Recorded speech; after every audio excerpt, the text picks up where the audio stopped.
Greetings and welcome to another edition of Science Sunday, joined by Thomas here at the Connecticut Science Center in our capital city. We've got some books, we've got some hangers, got a deck of cards. What's happening today? We're learning about everybody's favorite science word today, friction. Friction. Friction is the force that resists motion between two surfaces, and you can actually feel it if you just rub your hands together, and you can start to feel them warm up. Yeah. You feel that little resistance between your hands moving side by side together like that.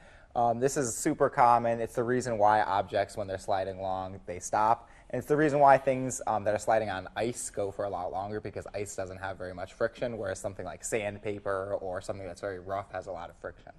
So what I've done with my two books here, my two favorite science books, is I've lined them up so that it's like pages alternating together like this, almost like a bridge with playing cards. So something like this. A whole bunch of pages, like one after another. Like alternating the layering. Yep, exactly, alternating the layering. And because there's so many pages in contact with each other here, we actually have a ton of friction going on. You can't really see anything happening just yet, but because there's so many pages stacked together, there's so much surface area on this book, pressing on this book, we actually have a ton of friction going on here, and that's going to resist the motion between these two books when we try to pull them apart. So I'm going to have you pull on this hanger, and I'm going to pull on this hanger, just kind of gently, nothing tug. crazy. Yeah. I'll let you do the pulling, yeah. Yeah, so they're moving around a little bit, so you can see that we're pulling, but again, the books aren't moving at all. Nothing's shifting here. Right. And I can even go as far as to pick both of these books up. Let's see if I can get this here. Yeah, perfect, just like that. So you can see nothing's slipping around. Nothing's glued together here. These are just regular old books. And I'll actually see if I can take them apart now just to prove that nothing's glued Yes. here. So yeah, these are just like regular books, just the pages stacked together. Just overlaid, and we're just getting that resistance to motion all because of friction.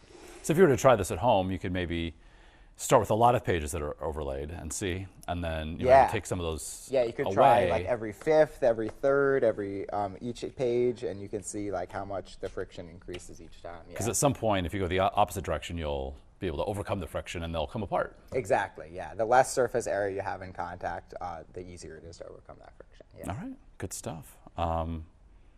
Science behind Pixar, lots of friction there or no? Not too much on the science behind Pixar event, but we got a lot of cool stuff about the way that Pixar movies are made, all the science behind the whole process, and it's really cool to check out. Yeah, all your favorite movies that you love, all the science behind it. Yeah, so if you're not familiar, here at the Science Center, the traveling exhibition is Science Behind Pixar. It is 10,000 square feet, 50 or more hands-on interactive exhibits.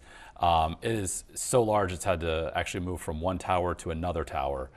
Takes up room in 2 exhibits, yeah. Yeah, it's huge. So, and the really neat thing about it too, while it is a limited run, it is included with your membership or with general admission. That's right. So come check it out. Really cool stuff. You'll probably need more than one visit to see everything it has to offer. All right, Thomas, thank you so much. And of course, we'll see you for another edition of Science Sunday next weekend.